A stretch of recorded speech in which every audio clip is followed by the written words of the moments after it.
इसीलिए बैलेंस की जरूरत है। प्रणाम सर। जैसे आपने प्रैक्टिकलिटी की बात करी और बैलेंस की बात करी, तो हमारी जनरेशन में जनरली ये होता है कि हम पेरेंट्स के साथ सिचुएशन क्या होती है कि वो एक एज पे आ जाते हैं, वो एक तो वर्कहोलिक होते हैं तो वो फ्री बैठना नहीं चाहते हैं, बट देन उनके हिसाब से शादी कर दी बच्चों की, ये हो गया, सब मेरा काम हो गया, मैं फ्री हूँ। जब मैं उनसे बोलती हूँ कि मेरे हिसाब से आपको लाइफ में और कुछ एक्सपीरियंस करना चाहिए जो अभी तक आपने नहीं किया है, हमारे पालन पोषण में आपने अपना टाइम स्पेंड किया है, मुझसे पूछते हैं क्या करें, तुम्हारी तरह बैग उठा के घूमने चले जाएं?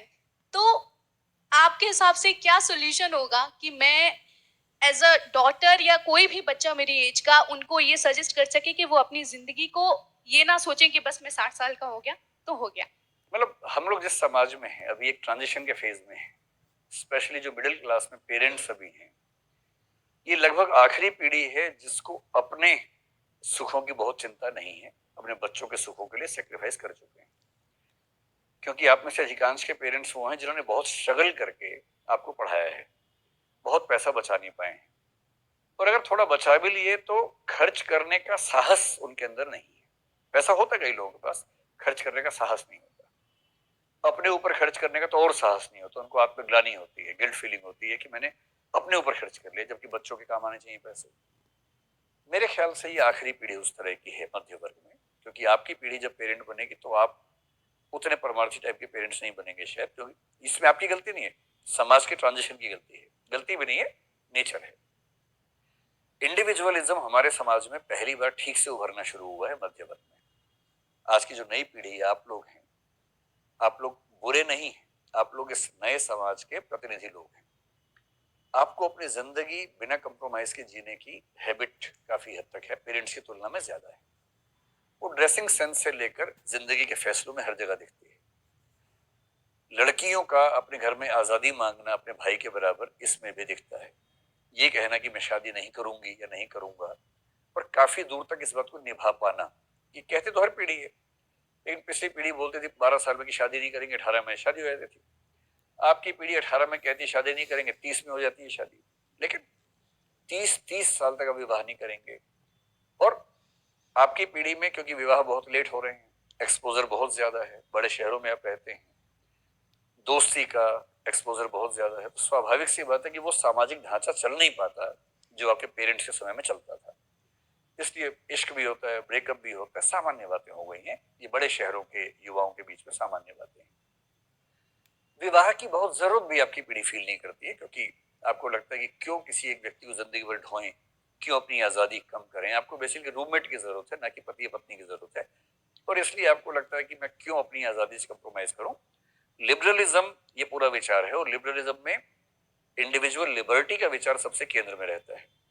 इसलिए आज की पीढ़ी को लगता है कि लिबर्टी का कंप्रोमाइज कभी नहीं करेंगे, और विवाह, परिवार लिबर्टी के बहुत गंभीर कंप्रोमाइज से बनने वाली संरचनाएं हैं। आपके पेरेंट्स ये बात चाह के भी नहीं समझ पाएंगे, लेकिन ये भी है कि अगर एक बार उनको टेस्ट लग गया तो उसकी वैल्यू समझ जाएंगे। आप उनसे कोशिश करके एक आध बार बाहर घुमाइए। एक फिल्म आई थी क्वीन नाम की कुछ साल पहले, वो एक बड़ी लिबरेटिंग फिल्म महिलाओं के लिए मानी जाती है। एक लड़की है, उसकी शादी होने वाली है, शायद टूट गई है, मुझे एग्जैक्टली कहानी ध्यान नहीं है, कुछ कुछ ध्यान है। फिर वो किसी वजह से विदेश यात्रा पर चली जाती है, और उसको समझ में आता है कि लिबरेशन क्या होता है। अब हमारे समाज में जो बड़ी उम्र के लोग हैं उनकी इच्छाओं का सम्मान करने की परंपरा नहीं है। उनकी भी तो इच्छाएं हो सकती हैं, सामान्य इच्छाएं हो सकती हैं। Life in A metro film में एक सीन है जिसमें दो बूढ़े व्यक्ति एक दूसरे को प्रेम करते हैं। एक सीन दिखाया है, डर के मारे कि ज्यादा क्रिटिसिज्म ना हो जाए समाज का, तो उन्होंने अवॉइड किया उस चीज को, लेकिन हल्का सा दिखा दिया। अभी पिछले सप्ताह एक फिल्म आई है, थाई मसाज नाम की फिल्म आई है। फिल्म के नाम पे मत जाइए, फिल्म बहुत ही शानदार फिल्म है। उस फिल्म के जो हीरो है मेरे बड़े अच्छे दोस्त हैं, उन्होंने मुझे खुद फोन करके कहा कि ये फिल्म आप देखिए, बताइए कैसी है। मैं भी उनको बता नहीं पाया हूं, आज बताऊंगा, मैंने कल ही वो फिल्म देखी।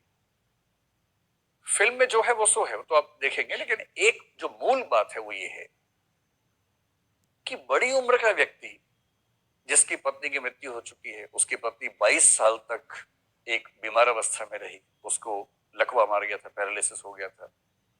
उस व्यक्ति की उम्र 60-70 के आसपास हो गई है। उस व्यक्ति के जीवन में सब कुछ है, प्रेम है ही नहीं। 23 साल से उसको प्रेम हासिल नहीं हुआ है।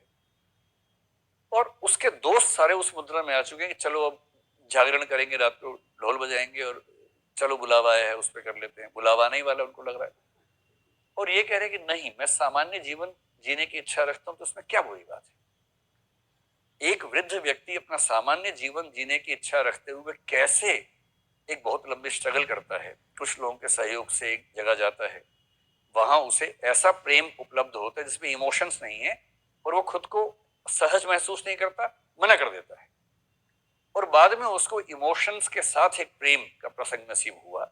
और पूरी फिल्म का मूल विषय ये है कि क्या इस व्यक्ति को गिल्ट फीलिंग होनी चाहिए, या हमारे समाज को इन व्यक्तियों के लिए इतना सहज होना चाहिए कि उनकी इच्छाएं भी पवित्र और जायज हो सकती है।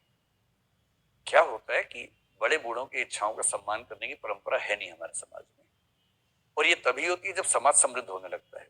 अब हमारा समाज समृद्ध होने लगा है, अगली पीढ़ियों में जब आप लोग बड़े बूढ़े होंगे तो आप लोग लड़ जाएंगे इस बात पे, आपके पेरेंट्स लड़ नहीं पाएंगे, उनके लिए आपको लड़ना पड़ेगा। वो भारत से बाहर घूमने नहीं जाएंगे, खर्चा हो जाता है, आप उनको पहली बार जबरदस्ती घुमाइए। जैसे ही आप बोलेंगे पैसे मैं दूंगी, वो कहेंगे क्यों, तेरे पैसे क्यों खर्च करें, बेटी के घर का पानी नहीं पीते हम तो पैसे की बात कर रही है।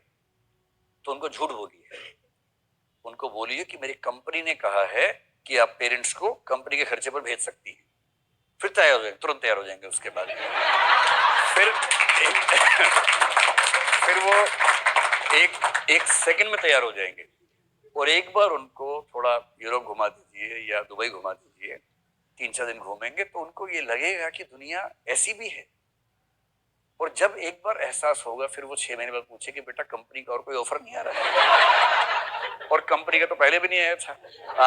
आप आज जो हैं उनकी वजह से हैं, तो जितना कमा रही है थोड़ा बचा बचा के घुमाइए उनको, क्योंकि जिस दिन वो चले जाएंगे ना, उस दिन बड़ा दुख होगा कि उनके लिए काश मैं ये कर पाती। तो जो जो सोच सकती हैं अभी कर दीजिए, बाद में आप पैसा लेके बैठी रहेंगी, मौका नहीं मिलेगा। इसे जब तक मौका है, पेरेंट्स को जितना सम्मान दे सकती हैं, सुख दे सकती हैं, दीजिए, और उनको ज्यादा धार्मिक होने से रोकिए, उनको व्यावहारिक बनाइए, दुनिया घुमाइए और एंजॉय करें। और यदि वो बहुत पुराने कपड़े पहनने लगे, जीन्स विन्स बनाइए उनको, घुमाइए थोड़ा। ये उनको रियलाइज करवाइए कि जीवन खत्म नहीं हुआ है, 60 का होना जीवन खत्म। मैं अमेरिका आज तक